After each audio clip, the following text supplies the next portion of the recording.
For 23 years, Samuel Sam Harper mopped the same cold steel floors aboard the Icarus 9. Deck 17, maintenance access, cargo overflow, and auxiliary life support wasn't the glamorous heart of the station. There were no gleaming command chairs, no panoramic starfield views, no parades of decorated officers barking orders. Just grit, leaks, and silence. And that suited Sam just fine. To the crew, he was a fixture, a part of the scenery. A hunched man in grease-stained coveralls, with creased eyes and a limp in his left leg. They walked past him without looking. They spoke over him like he wasn't there. Some even forgot he was human. What they didn't know, what they never bothered to ask, was that Sam Harper had once worn a very different uniform. Earth Marines, 4th Drop Battalion, combat vet. The scars on his spine weren't from janitorial work. And the limp? A gift from the Battle of New Berlin, where the air turned to fire and the rain smelled like metal. He never talked about it. Never needed to. He'd done his part. Now he just wanted silence, coffee, and enough credits to send back to Earth for his granddaughter's education. Then came the morning everything died. The attack at 617. Standard, during Sam's routine floor sweep outside the main coolant arrays, the station lights flickered. Once, then shut off completely. For a moment, there was silence. A silence so absolute it rang in the ears.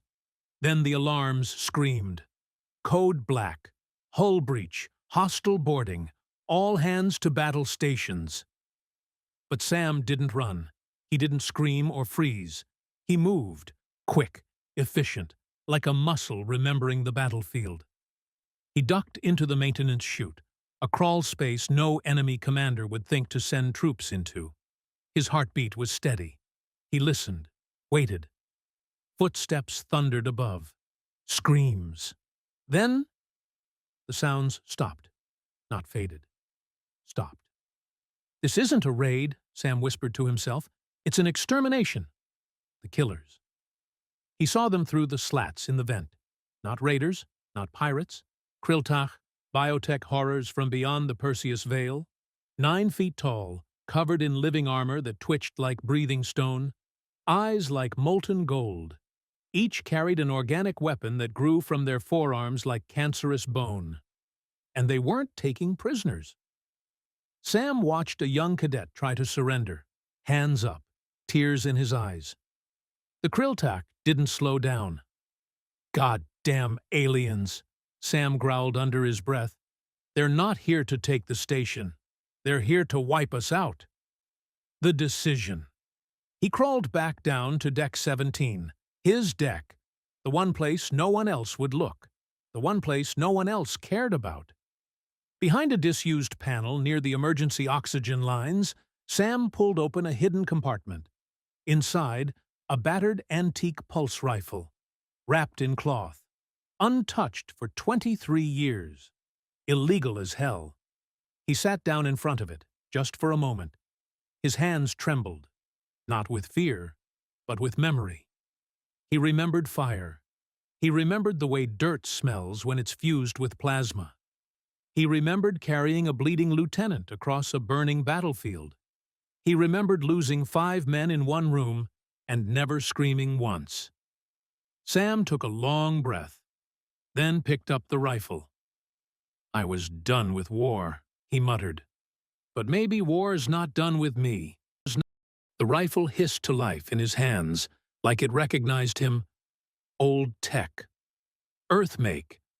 Magnetic feed plasma with a click that sent shivers down Sam Harper's spine. It wasn't beautiful. It wasn't clean. But neither was he. Sam moved like a ghost through the service tunnels of Deck 17. The station groaned above him. Distant explosions, emergency bulkheads slamming shut, atmospheric decompression screaming into the void.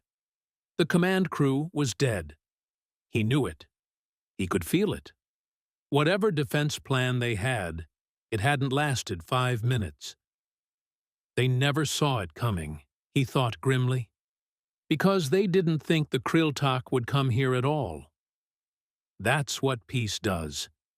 It softens you, makes you think the wolves have forgotten the taste of blood. Contact.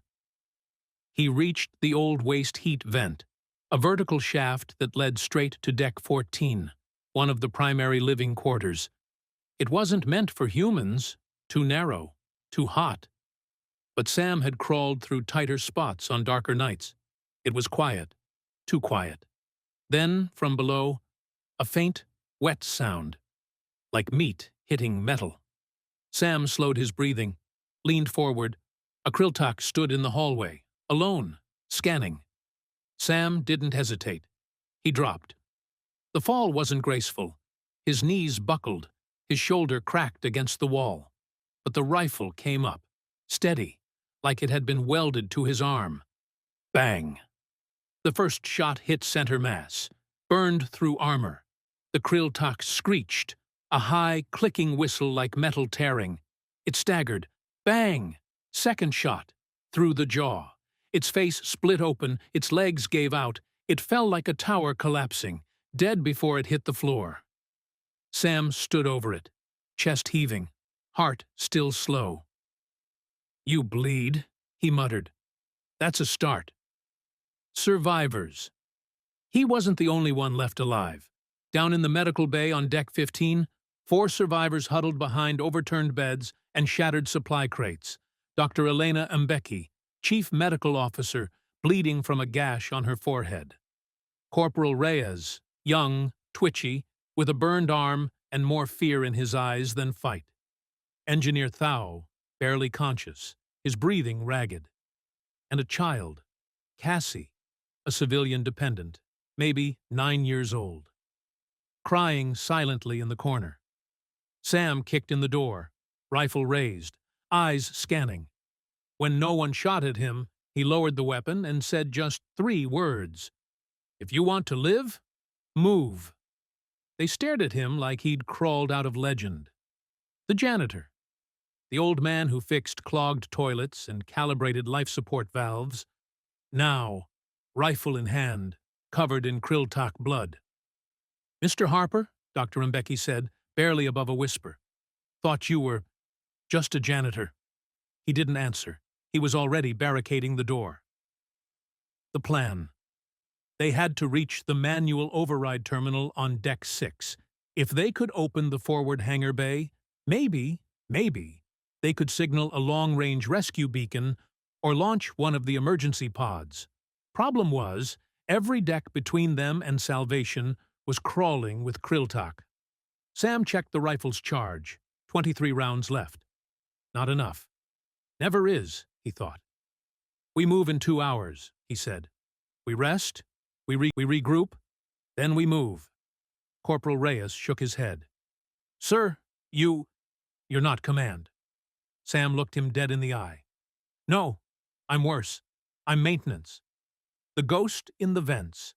They moved at 0430 standard, through auxiliary corridors, old vent shafts, sewage bypass lines. Sam led them like a man who knew every pipe, every pressure lock, every hiding place this station had.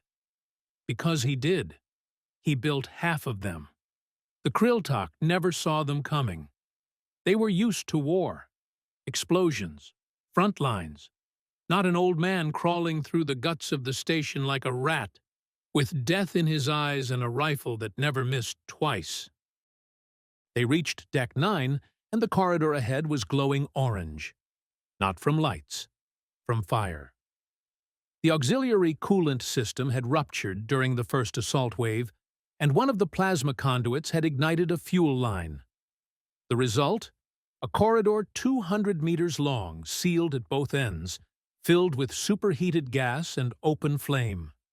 No protective armor, no atmosphere, just death. The only way to Deck 6, the override terminal, was through it.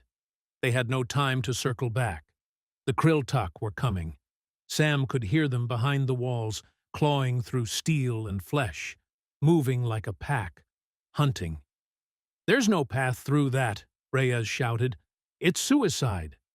"There's a way," Sam said quietly. "But you won't like it."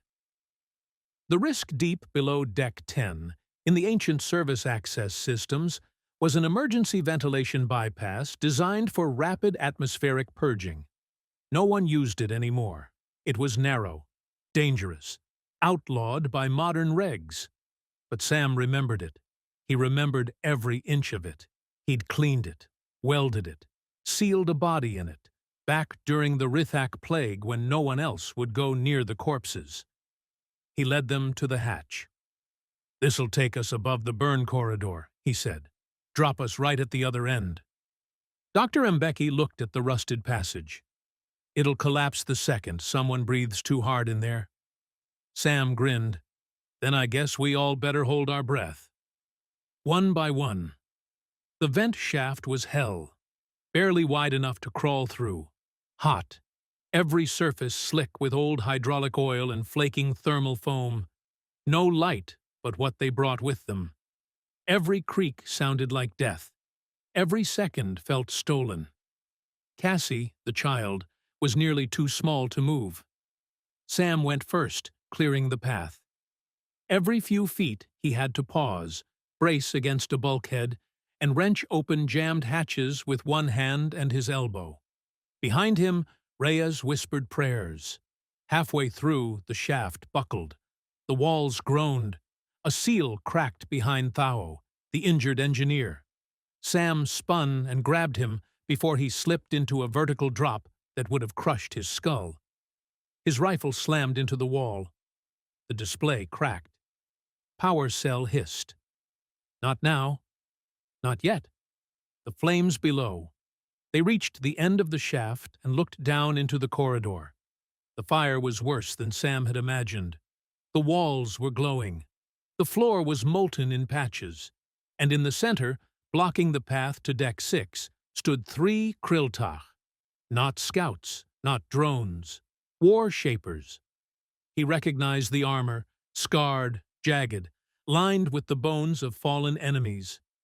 These weren't just killers. These were the ones who commanded them.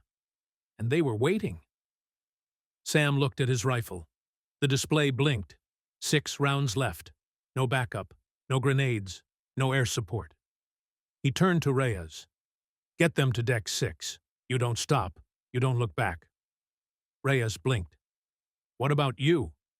Sam checked the charge one last time, slung the rifle across his chest. "I'll buy you 2 minutes." "Sir."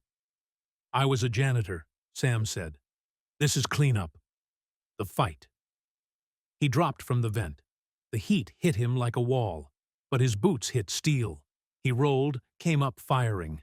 Bang! One round took a Krilltach in the thigh. It dropped to one knee. The others roared, blades unfolding from their arms like jagged wings. Sam ran. He didn't shoot to kill. He shot to distract, to draw them away from the corridor. He ducked behind sparking terminals, slammed debris into doorways, used fire and smoke like old friends. Bang! Bang! Click! Empty! One Krilltach lunged at him. Sam jammed the overheated rifle barrel into its face and pulled the trigger anyway. The cell ruptured. Plasma exploded. The beast screamed. Sam flew back, hit the wall hard. His ribs cracked. His vision swam. His hands were burned raw. But when the smoke cleared, he was still breathing. The Alliance ship was 6 minutes out. But 6 minutes in a dying station, crawling with war beasts and drowning in fire, was an eternity. Sam Harper didn't expect to still be alive. His skin was burned, his side was cracked. Every breath felt like glass in his lungs. The rifle was gone. Nothing left but a jagged pipe, a utility blade, and the old bone-deep instincts of a man who'd survived more than his fair share of hells. He didn't run. He walked. Limping through Deck 6, he activated the last of the emergency bulkheads, sealing off corridors behind him, funneling the remaining Krilltach into choke points, narrow halls, kill zones. He was herding monsters. Because the evac bay had no defense. Reyes couldn't hold the line. The engineer couldn't lift a wrench. And the little girl, she had no one but him. So he did what janitors do best. He cleaned up the mess. The last defense. They came for him like a wave. 7 of them now. Maybe more. The air boiled from their breath. The deck vibrated beneath their weight. Sam waited at the final junction. He didn't need to win. He just needed to hold. He rerouted the coolant lines, overloaded the backup fuses, lit the corridor behind him with plasma from a cracked fuel main. He became the station, knew which panels would fall, which lights were rigged to blind, which vents could suffocate. "Come on," he growled. "Let's dance." And they did. They came with claws and screeches, and Sam fought like a man who had nothing left to lose. No finesse, no armor, just fury, a pipe, and a mind that knew every screw in this floating coffin. He killed 2 in the first 10 seconds, burned another in the coolant flash. The 4th impaled him. Sam didn't scream. He roared. He dragged the beast closer, eye to eye, and snapped its neck with a rusted hydraulic wrench. The evac up in the evac bay, Reyes heard the muffled blasts, the groans of war outside the sealed doors. Cassie was crying again. Dr. Mbeki held her close, whispering stories that didn't make sense. Fairy tales of Earth, of blue skies, of grass. The hangar door creaked open. Alliance Marines stormed in, shouting, sweeping the bay. "We got 'em! 4 survivors!" The Marines moved fast, covering the survivors, pulling them aboard the shuttle. But Reyes didn't move. He was staring at the closed bulkhead at the far end of the bay, the one Sam had sealed himself behind. "Where's the old man?" the squad leader asked. Reyes swallowed hard. "Still out there." The message.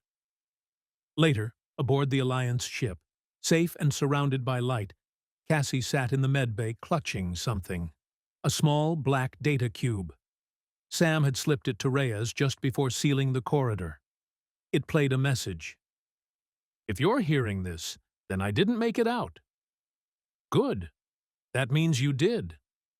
I was never a hero, never wanted to be. I was just the guy who cleaned up after the heroes left the room. But if a man can die buying time for a little girl to grow up, for a soldier to learn what courage feels like, for a doctor to save more lives, then maybe that's enough. You tell Earth I did my job. One last time. This janitor is off duty." Epilogue. On Earth, there's a memorial now. Not in the Hall of Heroes. Not among the admirals or presidents. It's tucked into a corner of a garden behind the Fleet Academy. Next to the maintenance shed. A bronze plaque. Samuel Harper Station Janitor. Icarus 9. He knew the station better than anyone, and loved it more than most. And every year, on the anniversary of the Icarus attack, someone lays a mop at its base. No one knows who.